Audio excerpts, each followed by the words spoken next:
Hey everybody, it's Jen. Welcome back to the channel. Today's video is probably going to be a little chatty, I'm not going to lie, because I'm going to be sharing with you all of my thoughts and feelings about our recent trip to Disneyland, my review of the Disneyland Hotel, what I felt about the dining, and a few things you need to be aware of about the Disneyland Resort that might be different than the last time you were there. And yeah, I'm just really glad that you're here. So before I get started, I just want to say thank you to everybody who watched the Disneyland vlogs. They never have quite the pull and the numbers that my Disney World and Disney Cruise Line videos have, or Disney Vacation Club. And I really think it's just a function of numbers, right? Not as many people go to Disneyland as go to Walt Disney World, and it's just kind of the way that it works. However, if you haven't watched those and you would like to, I'm really proud of the way they turned out. So I would love it if you would go watch them. They're all up. You can binge watch. I think they're all really, really fun. Also, if you have not joined us on Patreon yet, pretty much everything I'm going to share today with some additional details, I did in a blog post over on Patreon. That's a great place to get exclusive content. We go a little bit more in depth. We do live streams, lots of great stuff over there. So make sure you check out the link below. You can join for as little as $5 a month, and I would love to see you there. So, in case you did not know, we just got back from 4 nights at the Disneyland Hotel. Now, the Disneyland Hotel has a lot of family history for me. Some of you may not know that I lived not far at all from Disneyland when I was little. I have tons of family there. It just has a very special place in my heart. I literally grew up going to Disneyland at least every single year. So it is what I consider my home park. And I think wherever your home park is, wherever your family memories are, although now we definitely have the majority of the family memories with our boys are at Walt Disney World. We have so many great family memories, or I do, from when I was little at Disneyland. So it really is like going home to me. I know where everything is. I feel very comfortable there. And I knew going back after the great unpleasantness, although, you know, we're still in it, but you know what I mean, was going to be different. And I was not wrong. There were definitely some things that I missed. And there were some things that I wish I had been a little bit more aware of before I left. So wait till the end and I'll kind of share with you kind of my post-COVID accommodations thoughts on being at Disneyland. But let's start with the hotel, and then we will move on to the dining, then sort of the resort itself, and then at the very end, we'll talk about some things that are a little bit different in our new normal, although I hate that term, but whatever. So let's talk about the Disneyland Hotel. I was very excited to stay there, but y'all need to understand, the first thing to know about the Disneyland Hotel is that it is very pricey. It is not as pricey as the Grand Californian. So there are 3 hotels at the Disneyland Resort that are owned and operated by Disney. They are the Grand Californian Hotel, which is also where the Disney Vacation Club villas are, the Disneyland Hotel, and the Paradise Pier Hotel. And they go from the Grand Californian, which I think rack rate there right now is like $700 a night. The Disneyland Hotel rack rate is generally around $600 a night. And then Paradise Pier, where rack rate runs anywhere from $350 to $450 a night, depending on the season. Now, there are frequently discounts available. Honestly, unless it was a once-in-a-lifetime trip, I would never recommend paying rack rate for any of those 3 hotels. There are tons of Good Neighbor hotels. It's very different from Disney World in that a lot of the Good Neighbor hotels are as close, if not closer, to the parks themselves than the on-property hotels. And there's tons of great options. And if you guys want, I'll do a whole separate video on what Good Neighbor hotels we love. But it really is a splurge in my view to stay at one of the on-property resorts. Now, you do get some perks, not as many perks as you used to get because they're not doing the extra magic mornings and things like that anymore. You do, however, have access to cutting through the Grand Californian to get to that separate entrance or to cut through to get to downtown Disney. And we found that that was really a time and sanity saver. You can actually cut through the back of the Disneyland Hotel. There is a gate there, and it says on the gate that you need to put in your room key. So you have to tap your room key, but it can be a room key from any of the 3 hotels. So you don't have to be staying at the Grand Californian to use that gate and to cut through either to go to downtown Disney or to go into California Adventure. I don't think it saves you that much time if you're going to Disneyland Park, but because of the chaos that downtown Disney can have, and certainly because of the much shorter security lines, it can end up saving you quite a bit of time. And as I say, also saving you quite a bit of sanity. So yeah, make sure you check where, depending on where your room is. Where we were in the Frontier Tower, it was super quick to get over to the Grand Californian. So we found ourselves using that gate and that entrance the majority of the time. Now, the thing about the Disneyland Hotel is the rooms, although very quaint in that they have added lots of Disney touches. There are tons of hidden Mickeys, the headboard that lights up. I mean, come on. The rooms are small in my view, especially the standard rooms, and they are kind of lackluster. And again, there's lots of Disney touches, but as far as your basic hotel amenities, your bed, your bathroom, all of that, they are very, very basic. Are they magical because of the location and because of all the Disney touches? And you have a picture of Walt in your room. So yes, of course they are, but the room quality itself is nothing to write home about, with one exception. And I talked about this a little bit at the beginning of my final video, but y'all, what is the deal with the bedding in Walt Disney World? I have had it with paying $400 a night for a hotel and the blanket on the bed being a cheap polyester blanket inside of 2 sheets. It's gross. And the Disneyland Hotel actually had an actual comforter inside of a duvet. So you still had, everything was nice and clean, just like at Walt Disney World, but the blanket had some heft to it, right? It just felt so much more comforting, and I was able to sleep so much better. So Walt Disney World, get your act together, upgrade that bedding. And I don't buy that it's a sanitation thing. So whether it's a cheap blanket inside 2 sheets or a comforter inside a duvet, they're both equally able to be cleaned. So I don't buy that excuse. It seems to me like it was just a great way for them to save a buck. And I really noticed that kind of thing. Quality bedding matters to me. And the Disneyland Hotel had very high quality bedding. The other thing that I would say I loved about the Disneyland Hotel is, of course, just being in that Disney bubble, which you do not get when you're at the Good Neighbor hotels. It is just, regular streets. You see regular people going about their regular business, although everybody in the area is pretty much there for Disneyland. But it doesn't have that bubble feeling that we all love about being at Walt Disney World unless you're at one of those 3 resorts. So I do get paying a premium for that reason. If maybe it's your first time, if maybe it's a really big occasion or whatever. But by and large, I would say don't spend the money on the Disneyland Hotel, okay? Loved it, loved the magic of it. For me, it's probably like an every 3 or 4 years splurge. My goal next time I'm there is to try to get maybe last minute cancellation or something to get in to use my points at the villas at the Grand Californian. I have amazing flexibility, so I kind of stalk the site to see if something might come up because it does happen.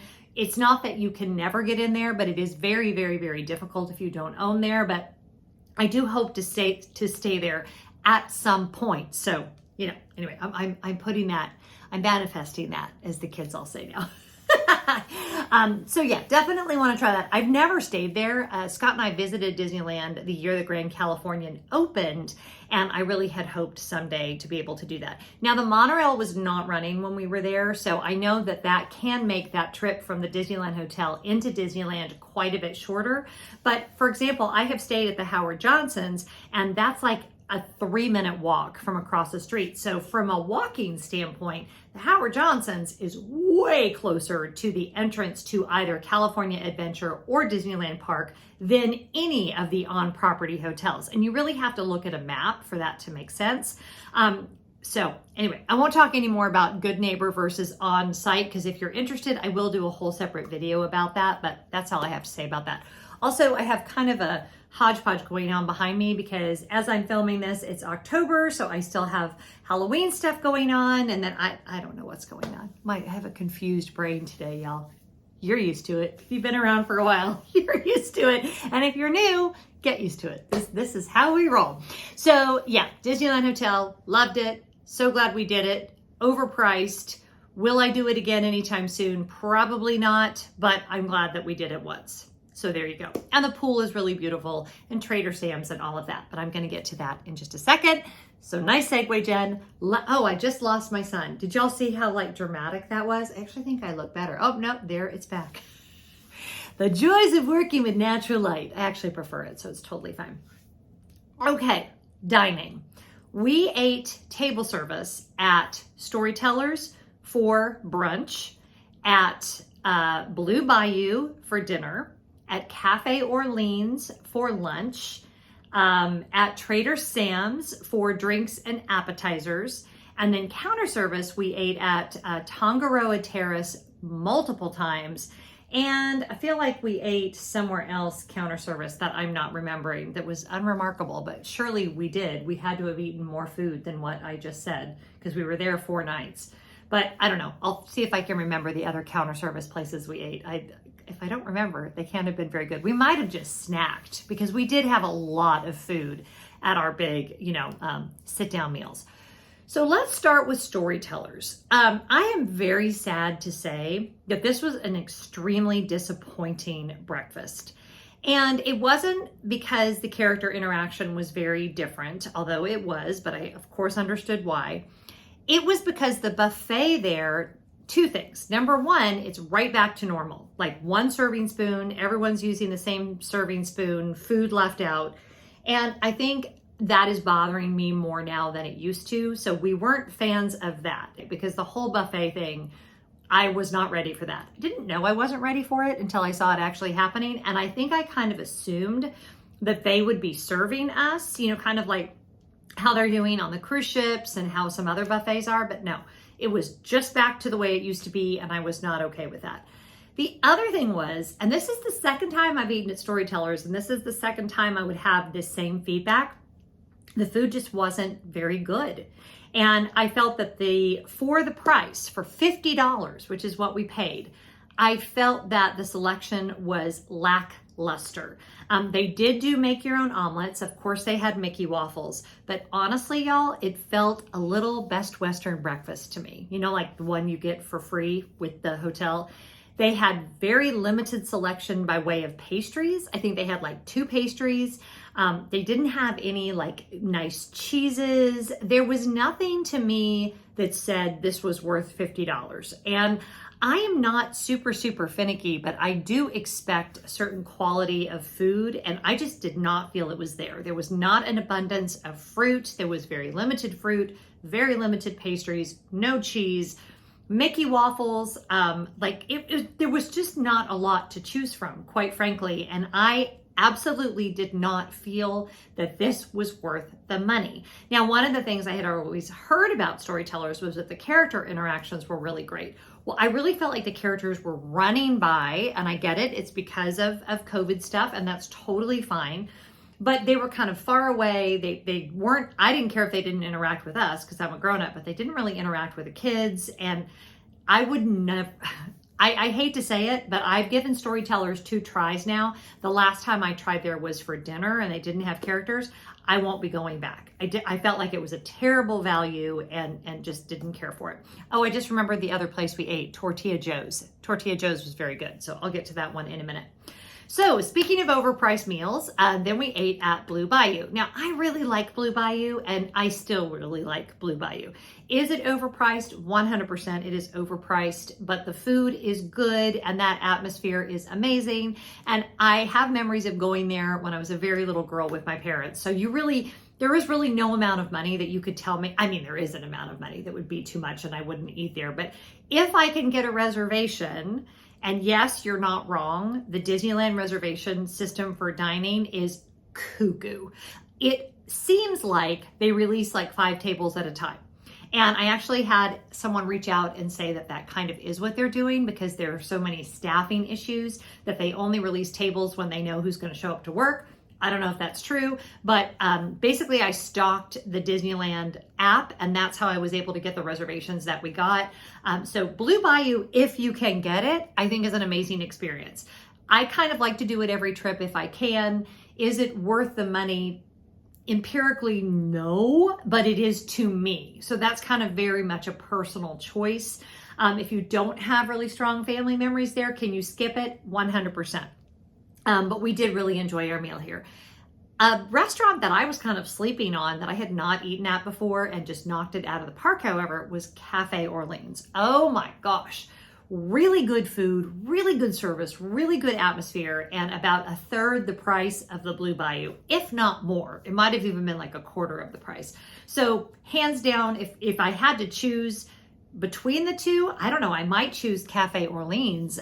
Well, probably not, but it was still really, really good. We got to sit outside. The atmosphere there is amazing. And a lot of the servers there have been there for a really long time. And it was just very warm, very welcoming. And you're just kind of smack dab in the middle of New Orleans Square when you eat there. And I just think it's just 5 out of 5 for me. Love that restaurant. So Trader Sam's was a blast and a half. We did make reservations. They are doing reservations now through the Disneyland app. You can go as a walk-up, but the whole time we walked by Trader Sam's pretty much every day, and I kind of would listen to see what they were telling people, and the walk-up list was full every time we went by, so I strongly recommend making reservations.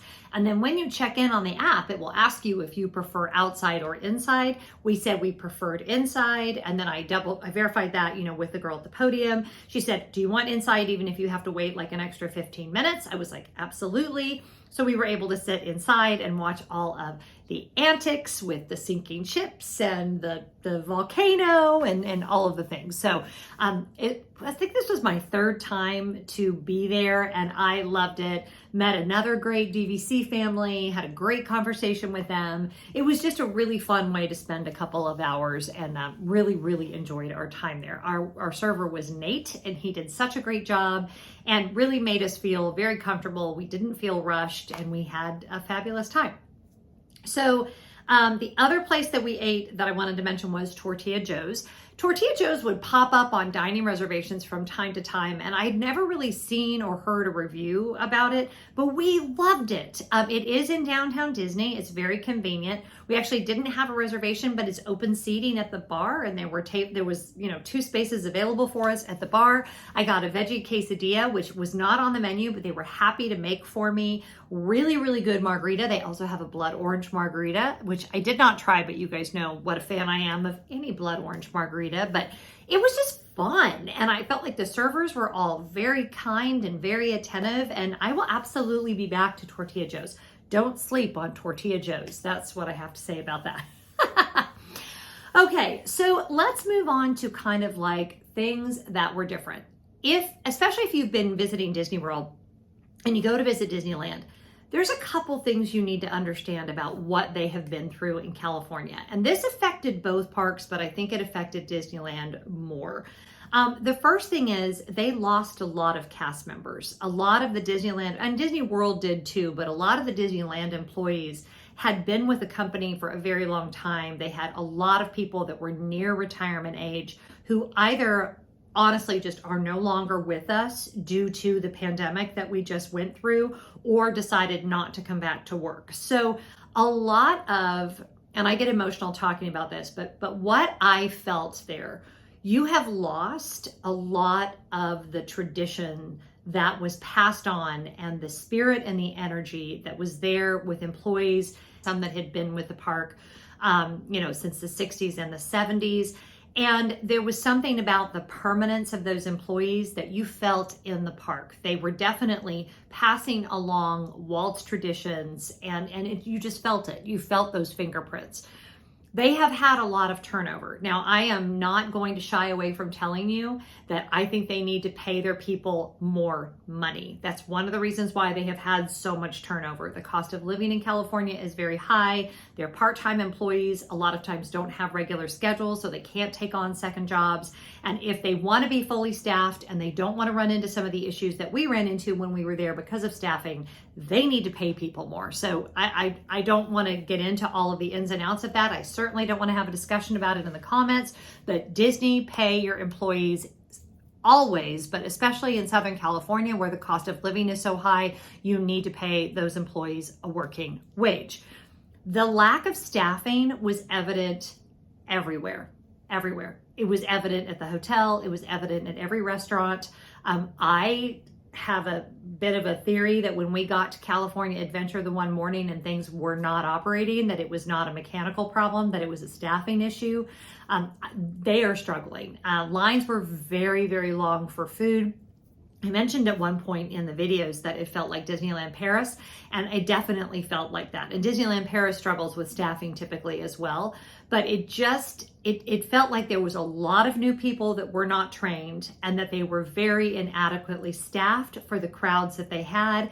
And if you're gonna go in the next, I would say maybe year that it takes them to get their sea legs back, pack your patience, because they have been through something. And so they not only lost a lot of their employees, they also have, it was disheartening. It was a disheartening period of time for Disneyland employees.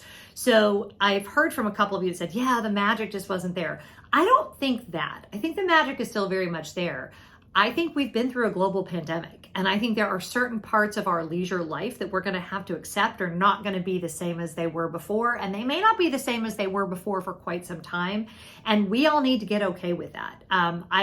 I don't know who exactly to blame, if anyone. I think you just have to accept that it's gonna take a minute.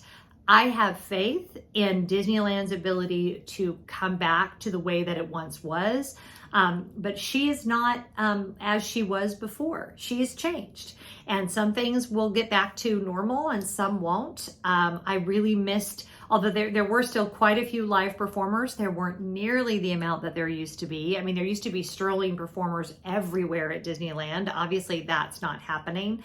I just saw a little bit of a broken spirit, and I hate to say that, but at the same time, I completely understand it. What I kind of am frustrated by is that the prices are the same when you know that there's so much of a diminished experience. So just know that going in. Yeah, okay? Okay, I think we all know what I'm saying here, so there we go. Now let's talk about my future with Disneyland. When am I going back to Disneyland? I did end up getting a magic key, and I think the Enchant key is the one that I have. Yeah, I think that's right. It's the one that has loads of blackout dates, but they're all predominantly weekends and over the summer, which is not a time I would usually go anyway. You can make up to 4 reservations at a time, which is fine because I rarely, if ever, go for more than 4 days at a time. There has been a lot of frustration with annual pass holders about lack of availability, especially if you have the most expensive one and trying to get weekend days. I've not seen that. Like, I've played around. They only make the reservations, I think at this point it's like 60 days in advance, maybe it's 120. I've not experienced that, so I'm hoping that I don't. Again, I can be very flexible, and I will be scheduling 4 days at a time. So, you know, we'll see how that works out. It was basically an additional $270, I think, to upgrade my 4-day park hopper to an Enchant magic key. So I really only have to go one more time, and it will totally make up for it. And I guess part of me, just because of everything I said before about how she's having trouble getting her sea legs back, I wanted to have that permanent piece of the magic. I want to help. I want to help all of that to come back and to be like it once was. And I think it really can get there. So that was enough of all of that. The resort itself is still a beautiful place to go. There is still nothing like it. I think that came across loud and clear in my videos. So again, if you haven't watched those, please make sure you go and catch up. If you haven't joined us on Patreon, check that out in the description box. And next up, Disney Cruise Line vlogs. So if you're not already subscribed, make sure you do. And please be sure and give this video a big thumbs up. Thanks so much, you guys. Whatever you're doing, be really good to each other, and I'll see you next time. Bye.